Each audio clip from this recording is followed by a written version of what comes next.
We have the beginning of COVID, one of our partners showing their true colors. We have the test of managers versus the actual people and what they care about versus don't. We've got unethical financing partners.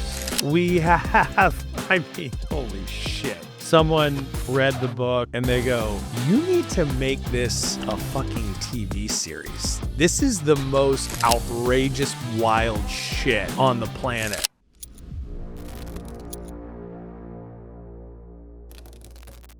Chapter 14. We're reaching close to the end. Chapter 14 is the beginning of just all hell breaking loose. So we have one of our partners showing their true colors. We have the beginning of COVID, which no one knew what that was in the beginning. We have the management of running your own manufacturing plant through complete chaos.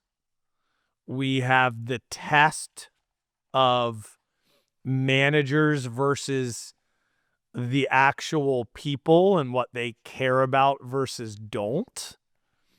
We've got unethical financing partners.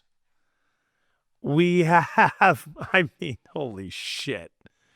We have so much shit that it's hard to explain. Someone read the book and they go, you need to make this a fucking TV series. This is the most outrageous, wild shit on the planet. And I said, well, who's going to play me? They never got back to me on that. So if you have any suggestions of who should play me in the Undressed series, I'm open to it. All right, field guide, lessons learned. What you need to know.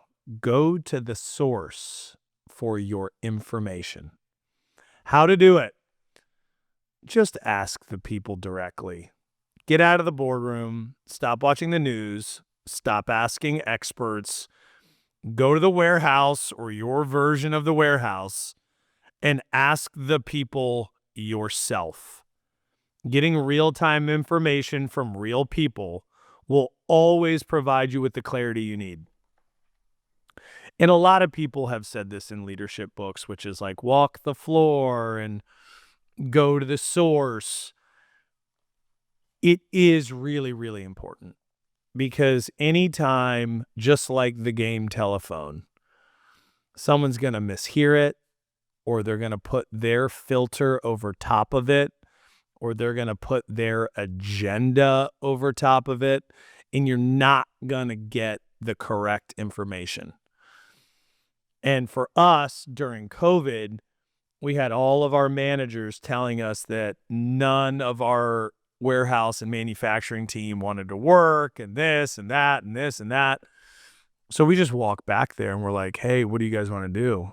And they're like, we want to work. You guys are picking us up with private drivers and our own cars, so we don't have to take public transportation. You give us the meals. We're still getting paid. Other people are laid off. Like, we've never been so happy. It was an eye-opening experience to hear the difference between our HR team and our operations team versus what the people actually doing the work wanted to have happen. And it's just another example of people are full of shit. What you need to know. No one is your friend. The people you think are your friends are acquaintances who are using you until you are no longer worth their time. I know this is a tough pill to swallow, but it's true. Never let a business associate all the way in.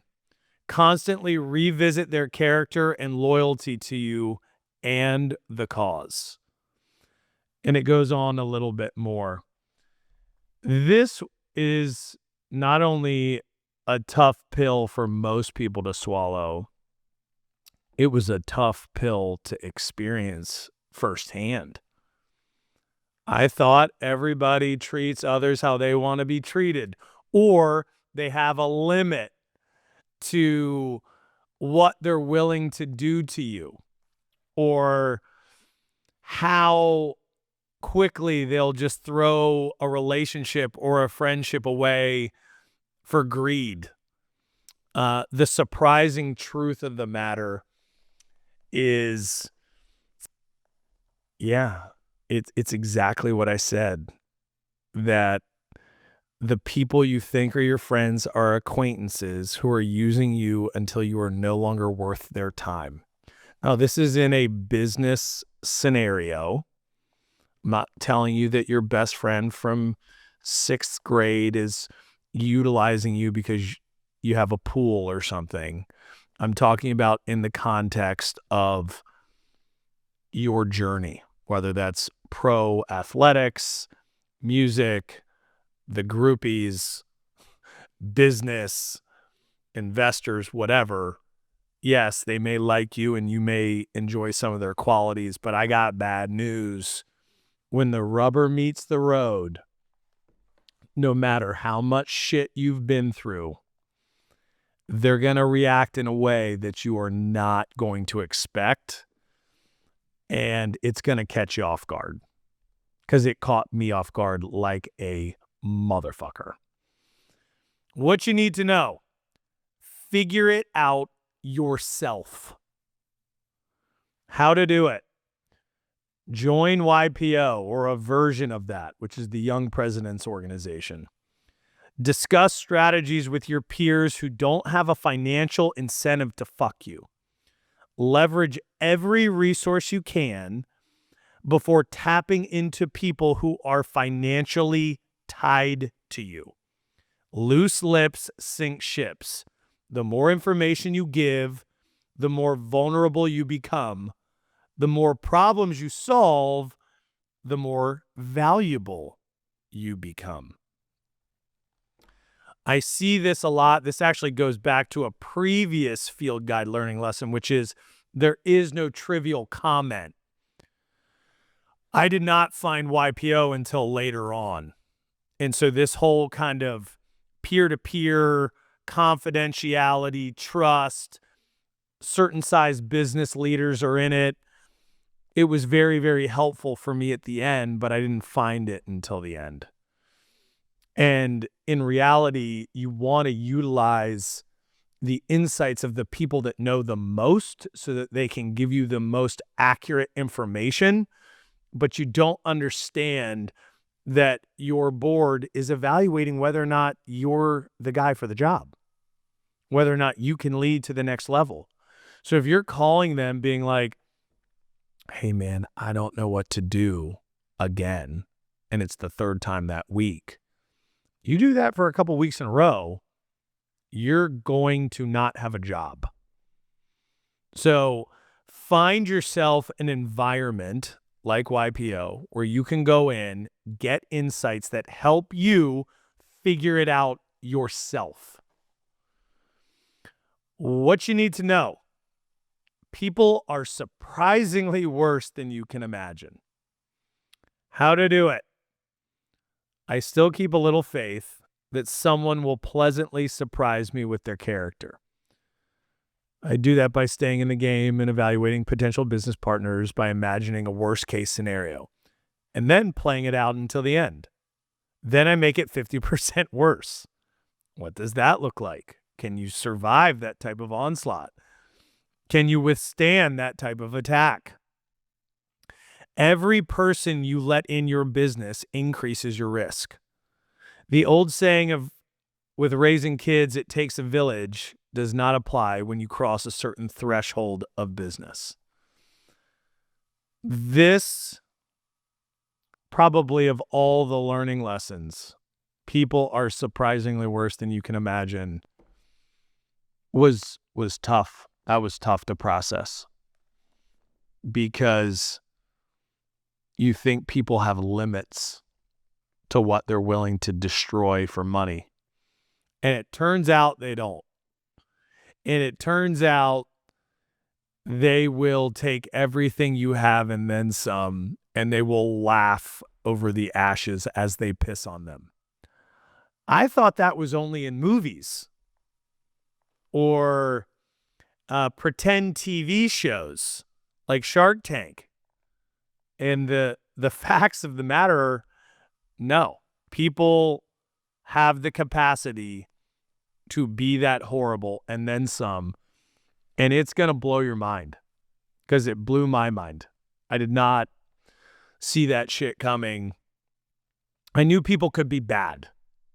I didn't know how far they would take it. And that is the part. It was like that last 5%. That shit was mind-blowing. And so with all of that being said, these are questions and topics for you to create your own filters and your own checks and balances system so that these things do not happen to you on your respective journey. And I tell everybody I speak to, I don't want you to not do it. I want this book to be a pressure test for you so that when you read it, you go, am I prepared to deal with something like this? And if the answer is no, figure out how to get prepared. Figure out how to put a plan in place to increase your weaknesses or your capacity or your competence. It doesn't matter what it is. I want this book to be a field guide for you so that when you're embarking on your American dream, you can start where I ended and hopefully build something way bigger and better than I was trying to build. And I hope that this gives you some of the warning signs, but then also some of the lessons to help you do that. So that was chapter 14. Thank you for being here. This is Greg Vetter, limited series podcast of Undressed.